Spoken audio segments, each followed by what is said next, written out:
जय श्री सीते। मैं कवि रामचंद्र जानकी शरण दास आपके सामने एक कथा सुना रहा हूँ। सच्चे सुख का बोध शीर्षक से। सच्चे सुख का बोध शीर्षक से आपको एक कथा सुना रहा हूँ। उसके केश और वस्त्र भींगे हुए थे, मुख पर बड़ी उदासी और मन में अत्यंत खिन्नता थी।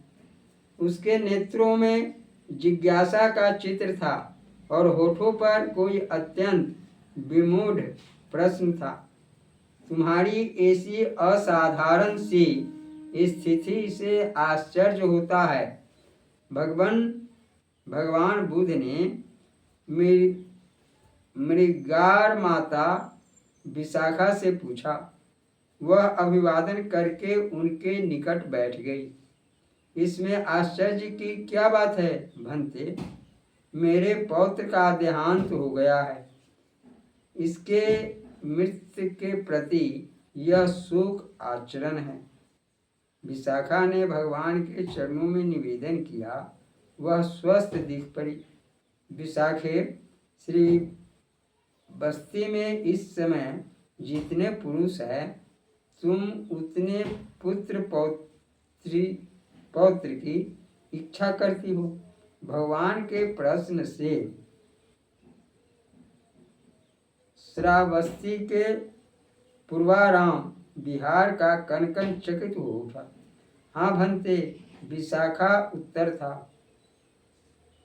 श्रावस्ती में नित्य कितने मनुष्य मरते होंगे? तथा गत का दूसरा प्रश्न था। प्रतिदिन कम से कम 10 मरते हैं।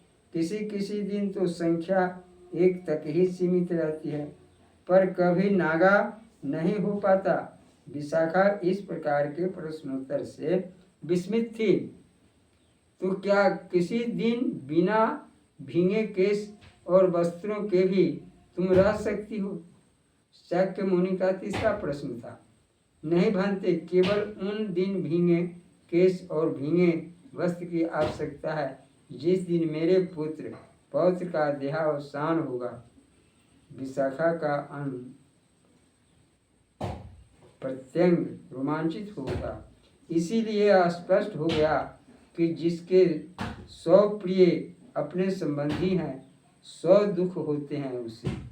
जिसका एक प्रिय अपना होता है, उसे केवल एक दुख होता है। जिसका एक भी प्रिय अपना नहीं है, उसके लिए जगत में कहीं भी दुख नहीं है। वह सुख का बोध पाता है, सुख स्वरूप हो जाता है। भगवान ने दुख सुख का विवेचन किया। मैं भूल में थी भंते, मुझे आत्म प्रकाश मिल गया। विशाखा ने शास्त्रा की प्रसन्नता प्राप्त की।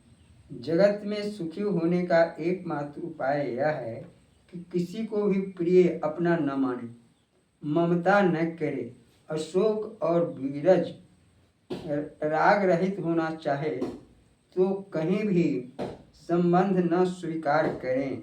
तथागत ने धर्म कथा से विशाखा को समुचित जागृत किया। उसे सच्चे सुख का बोध हो गया।